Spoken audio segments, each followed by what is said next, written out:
Okay, நாம் இப்போ இந்த வீடியோவில் எதை பற்றி பார்க்க போகிறோம் அப்படின்னா ஐஎம்எஃப். ஓகேவா, சர்வதேச நாணய நிதியம் என்ன பண்ணியிருக்காங்க அப்படின்னா 2025-26ஆம் ஆண்டுக்கான பொருளாதார வளர்ச்சி வந்து கணிச்சிருக்காங்க. அதன் அடிப்படையில் வந்து பார்த்திங்க அப்படின்னா வேகமாக வளரும் பொருளாதாரங்களின் அடிப்படையில் இந்தியா வந்து பார்த்திங்க அப்படின்னா முதலிடத்தில் இருக்குது. இது ஒரு முக்கியமான கரண்ட் அஃபேர்ஸ். ஓகேவா, இந்தியாவுடைய பொருளாதார வளர்ச்சி எவ்வளோ இருக்கும் அப்படின்னா 2025-26ல் 6.6% இருக்கும் அப்படின்னு சொல்லிட்டு ஐஎம்எஃப் வந்து கணிச்சிருக்காங்க. ஓகேவா, அதே மாதிரி இரண்டாவது இடத்துல வந்து பார்த்திங்கன்னா சைனா வந்து பார்த்திங்கன்னா 4.8ம், சவுதி அரேபியா வந்து மூன்றாவது இடத்துல இருக்குது. சவுதி அரேபியா வந்து 4.0% வந்து பார்த்திங்கன்னா பொருளாதார வளர்ச்சி இருக்கும் அப்படின்னு சொல்லிட்டு ஐஎம்எஃப் கணிச்சிருக்காங்க. அப்போது வேகமாக வளர்ந்து வரக்கூடிய நாடுகள் பட்டியலில், அதாவது பொருளாதார அளவில் வேகமாக வளர்ந்து வரக்கூடிய நாடுகள் பட்டியலில் முதலிடத்தில் எந்த நாடு இருக்குது அப்படின்னா இந்தியா இருக்குது. ஏன்னா இந்தியாவுடைய பொருளாதாரம் வந்து பார்த்திங்கன்னா ஒரு நிலையான பொருளாதாரம். ஓகேவா, அதன் அடிப்படையில் ஐஎம்எஃப் வந்து பார்த்திங்க அப்படின்னா இந்த ஆய்வறிக்கையை வந்து வெளியிட்டிருக்காங்க.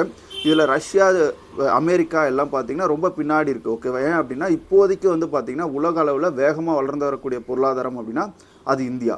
ஓகேவா, டிஎன்பிஎஸ்சி அதுக்கப்புறம் வந்து பார்த்திங்கன்னா எஸ்ஐ எக்ஸாம் இதெல்லாம் எப்படி கொஷின் கேட்பாங்க அப்படின்னா ஐஎம்எஃப் உடைய கணிப்புப்படி 2025-26ஆம் ஆண்டுக்கான பொருளாதார வளர்ச்சி, ஓகேவா, இந்தியா எவ்வளோ அப்படின்னு சொல்லிட்டு கேட்பாங்க. 6.6%. ரெண்டாவது இடத்துல வந்து சைனா இருக்காங்க. சைனா வந்து 4.8%. சவுதி அரேபியா வந்து பார்த்திங்கன்னா 4.0%. மூணாவது இடத்துல வந்து பார்த்திங்கன்னா இருக்காங்க. இது ரொம்ப முக்கியமான கரண்ட் அஃபேர்ஸ்.